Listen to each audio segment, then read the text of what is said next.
I was actually sick last week, and so I was, up, and I was like on my phone, and all of a sudden I get these alerts from CNN on my phone. It's like there's been a shooting that occurred. They're shutting down the Las Vegas Strip. There's this music festival that there's a shooting at, and I'm like, okay, that's shitty. Am I allowed to? Like, God, that sucks. Like, that's another one, and it just feels like they come all the time now, and there's just this like wave of like mass shootings, and it's just awful. And then I finally fell asleep, and I woke up the next morning, and I wasn't going to classes because I was just really sick, and I was on Facebook, and I see a really good friend of mine from high school, and she had been at that festival, and I think that just really had never hit that close to home for me before. There's all these shootings that happen, and like Sandy Hook was terrible, and just like all these different ones, but when it gets to someone that you're really close to, I think it really affects you personally. And so I was sitting at home, I was like, what can I do? What can I do about this to at least help my community understand more about, maybe how we can prevent these things from happening, but also give them a place to just grieve and be in their grief. And because I feel like a lot of times people don't get that, especially after things like this. And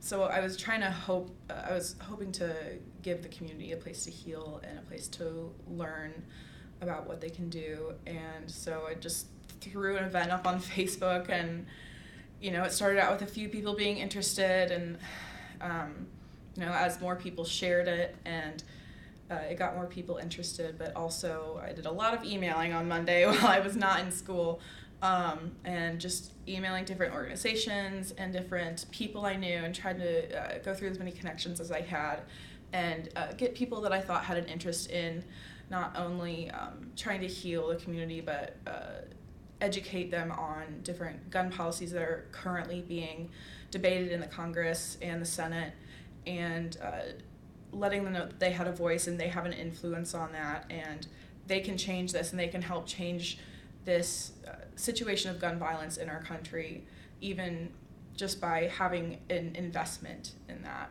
There's a bunch more people interested in it, and people had reached out to me and said, hey, I have this person that might want to speak.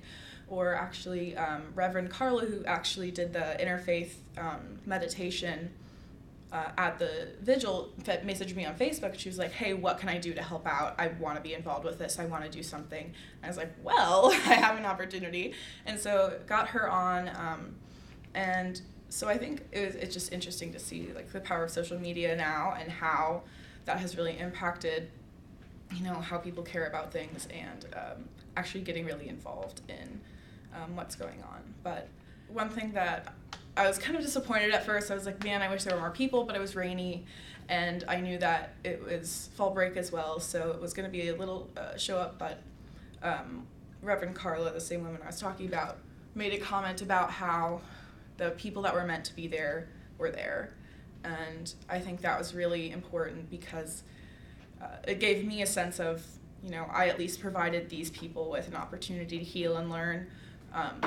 Then with the coverage on, the Herald Times did an article, and IDS did an article, and I think with that coverage, it will allow other people that weren't able to make it to the vigil to hear the things people were saying, hear, the rabbi's discussion on spiritual just exhaustion, and to hear the Bloomington Moms Demand Action speak about what we can do about gun violence in our community, and hopefully it'll have a domino effect on our community.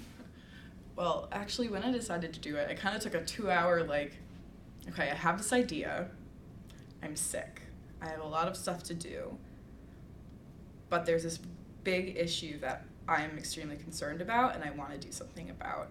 So I kind of sat myself down and had to talk, and I was like, okay, do we have time to do this? Do you have the mental capacity right now to do this? And I ended up being, yes, I'm just going to do it. It's a week. Let's get it done. You can do something. Addie, who's one of the members of the group who also performed, I went to high school with her.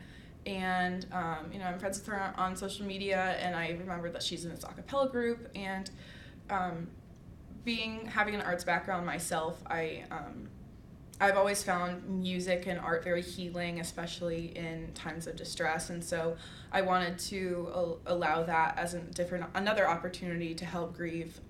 And so I reached out to Hannah, and she originally had her and another girl that were interested because of fall break. A lot of people were gone, but a couple more girls stepped up and performed the songs they did, and I think it was beautiful and a really great way to bring that art of,